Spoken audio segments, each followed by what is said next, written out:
I never imagined myself typing these words out for strangers to read, but it feels like the only way to make sense of what happened. My life had always looked stable from the outside, but inside our marriage there were cracks that kept widening.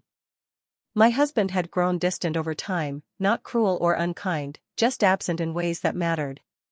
He worked long hours, came home exhausted, and seemed to treat me more like part of the furniture than his partner. I told myself it was normal, that every couple hits a phase like this, but the loneliness lingered like a shadow that followed me everywhere. That's when his best friend started showing up more often. At first, it felt natural. He had always been around, part of our circle, someone who knew our story from the beginning. But somewhere along the way, his presence started to feel different to me. He listened in a way my husband didn't anymore. He remembered small things I said, like how I hated when the dryer squeaked or how I couldn't drink coffee after 8 p.m. He laughed at my jokes when I felt invisible at home, and I noticed how comfortable it was to have him there. I told myself it was harmless, that I was simply grateful for someone who acknowledged me. But deep down, I knew it was sliding into dangerous territory. There were glances that lingered too long, silences that carried weight, and an unspoken awareness that both of us were treading a line we shouldn't cross. Every time he came over, my chest tightened with a mixture of excitement and guilt. I should have pulled away, set clear boundaries, but I didn't. Instead, I found myself waiting for his visits, noticing how the air shifted when he walked into the room. It wasn't just attraction, it was a reminder that I could still be seen, still be wanted. The more I tried to suppress it, the stronger it grew. I told myself nothing had happened, that it was only in my head, but I also knew how fragile that excuse was. It's one thing to feel neglected, but it's another to allow someone else to step into that empty space. And that's exactly what I was doing, even if I pretended otherwise. It started in the most ordinary way, which is what makes it so unforgettable. I wasn't expecting anything, certainly not the kind of moment that would shift everything I thought I knew about myself. I was doing chores, irritated and distracted, when I found myself in an awkward situation I couldn't fix alone.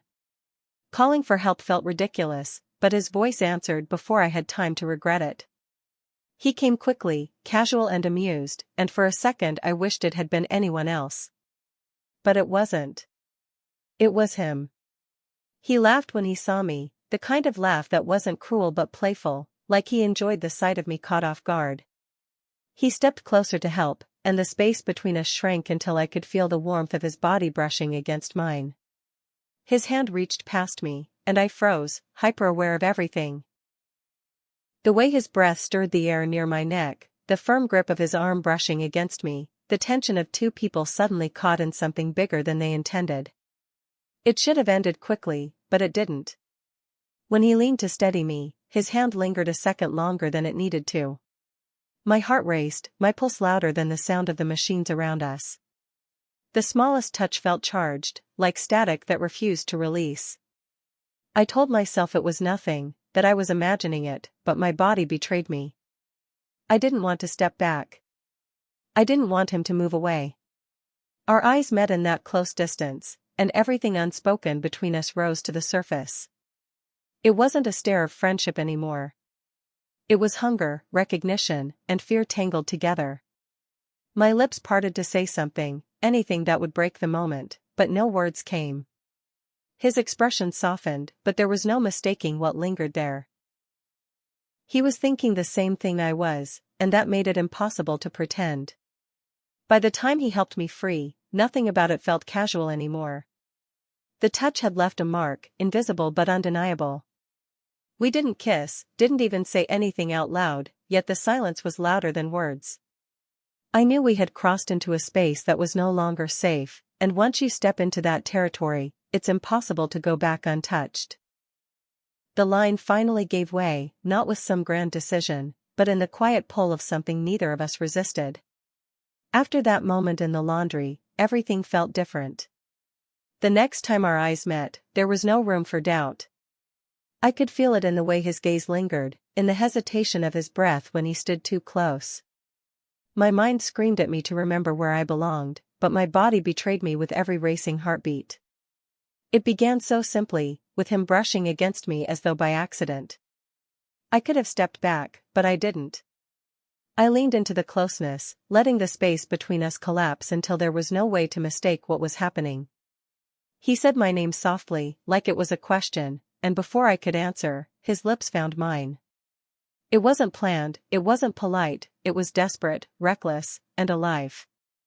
The kind of kiss that leaves no space for doubt, only heat and need. For a split second I pushed him back, whispering that this couldn't happen, but the words were hollow even as I said them. His hand lingered against my face, his thumb grazing my cheek, and I melted back into him with no resistance left. Every boundary I thought I had vanished in that moment. I felt guilt clawing at me even as desire pulled me deeper, but I didn't stop. I couldn't.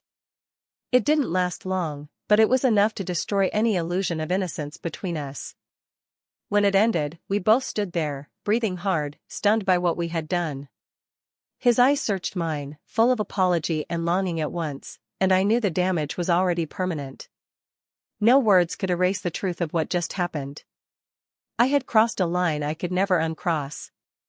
I told myself it was a slip, a mistake, something I could bury and forget. But inside I knew better. The taste lingered, the heat lingered, the memory seared itself into me in a way I couldn't erase. In that instant, I realized I had invited chaos into my life, and nothing would ever feel the same again. The moment after was heavier than the act itself. Silence stretched between us, not empty but full of everything we couldn't take back. He looked at me with guilt written across his face, but there was also something else, something that told me he didn't regret it, not completely. I wanted to tell him it was wrong, to put a wall back where we had just torn one down, but the words wouldn't form. Instead, I stood frozen, wrestling with the knowledge that my marriage had been altered in ways I couldn't undo. When he finally spoke, it was an apology, soft and uneven.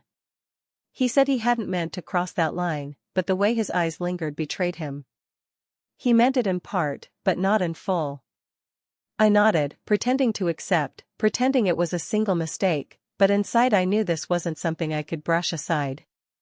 The guilt pressed against me, heavy and suffocating, yet beneath it was the memory of feeling alive, a memory my husband hadn't given me in so long. That contradiction tore at me more than anything else. Later, when I was alone, the weight of secrecy sank in. My husband came home, talking about his day as if nothing had shifted, while I sat there carrying a truth that could shatter everything. I laughed in the right places, nodded where I should, and pretended I was the same woman he left that morning. But I wasn't. I had changed. Something inside